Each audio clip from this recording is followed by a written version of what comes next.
Hello everyone, কেমন আছেন সবাই? আমরা তো অনেক ভালো আছি। তো আজকে চাপিলা মাছের দুটো রেসিপি শেয়ার করছি। তো চাপিলা মাছটা কিন্তু একটু কাটা কাটা মাছ, তো এটা দেখা যায় যেভাবেই রান্না করা হোক না কেন খেতে কিন্তু একটু কাটা কাটা লাগে। তো আমার অত একটা ভালো লাগে না, তো এই জন্যে চাপিলা মাছটা আমি ভাজি করে খাই।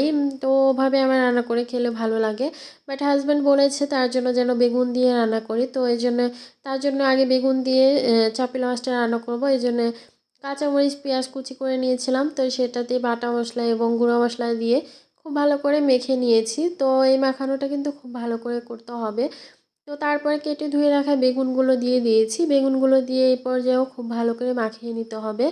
ছোটো মাছটা কিন্তু মাখানোর উপরে স্বাদটা অনেকটা ডিপেন্ড করে, মানে যত ভালো মাখানো যাবে ততই মজাটা হবে। তো তারপরে ছোটো মাছ যেটা চাপিলা ছিল তো সেটাই দিয়ে দিলাম, তো সেটা দিয়েও আর একটু মাখিয়ে নিব। এই কাজটা কিন্তু একটু আলতো হাতে করতে হবে, যেহেতু চাপিলা মাছ একটু কাটা কাটা আর খুবই নরম মাছ, তো এই জন্যে খুব আলতো হাতে মাখতে হবে। তো আমি অনেকটা মাখিয়ে নিয়েছি, এই পর্যায়ে সামান্য পরিমাণ পানি দিয়ে দিয়েছি, খুব বেশি পানি দিব না, যেহেতু বেগুন খুব একটা নরম সবজি, তারপরে চাপিলা মাছটাও নরম। তো তারপরে পানি দিয়ে আমি রান্নাটা করে নিচ্ছি। তো তারপরে এই যে বেগুনের চাক ভাজি করেছিলাম তো সেটাও তুলে নিচ্ছি। তো এই পর্যায়ে আমি চাপিলা মাছের যে ভাজি করব, তো সেই জন্য হলুদের গুঁড়া, মরিচের গুঁড়া, ধনিয়া গুঁড়া এবং স্বাদ মতো লবণ দিয়ে খুব ভালো করে মেখে নিয়েছি। তো এবার ওই একই কড়াইতে আমি মাছগুলো ভেজে নিব।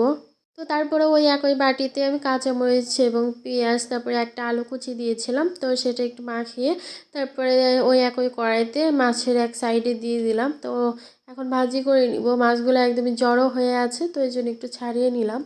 তারপরে আলু কুচির মধ্যে সামান্য পরিমাণে স্বাদ মতো লবণ দিয়ে দিলাম। তারপরে দিয়ে দিচ্ছি হলুদের গুঁড়া, মরিচের গুঁড়া এবং ধনিয়া গুঁড়া।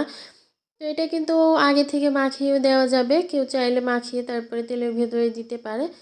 বাট এভাবে দিলেও হবে, তো আমি এভাবে দিচ্ছি। অ্যাকচুয়ালি মাছ মাখানোর যে মশলা একটু বেশি থাকলে ওর ভিতরে মাখালেও হবে, কিন্তু আমার খুব একটা ছিল না, তো এই জন্য আমি আবার একটু একটু করে দিয়ে দিলাম। তো মাছটা অনেকটা ভাজি করা হয়ে গেছে, এই পর্যায়ে একটু উল্টিয়ে পাল্টিয়ে দিচ্ছি, তো যেন পুড়ে না যায়। তো খুব সাবধানে কিন্তু মাছটা ভাজি করে নিতে হবে, ছোট মাছ তো অল্পতেই দেখা যায় হয়ে যায়। তো তারপরে আমি একটু সব কিছুর সাথে মিশিয়ে আবার একটু ভাজি করে নিব কিছুটা সময়। রেসিপিটা কিন্তু একদমই সহজ, বাট খেতে কিন্তু অনেক মজা। আর চাপিলা মাছটা কিন্তু খেতে মজা, কিন্তু একটু কাটা কাটা হওয়ার ফলে অনেকেই খেতে চায় না।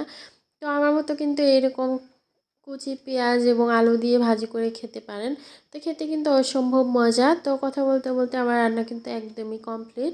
দেখতে পাচ্ছেন কুচি করা আলু দিয়ে যে ভাজি করলাম, তো সেটাই। তো তারপরে বেগুন দিয়ে রান্না করেছিলাম, তো এই যে দেখতে পাচ্ছেন মাশাআল্লাহ অনেক সুন্দর। তো তারপরে বেগুনের চাক ভাজি করেছিলাম এবং এই যে ভাত রান্না করেছিলাম। তো ভিডিওটি কেমন লেগেছে বন্ধুরা অবশ্যই কমেন্ট করে জানিও, আর যদি ভালো লেগে থাকে আমার পেজটাকে শেয়ার দিতে ভুলো না। তো আজকের ভিডিওটি এই পর্যন্ত, ভালো থাকো সবাই, আল্লাহ হাফেজ।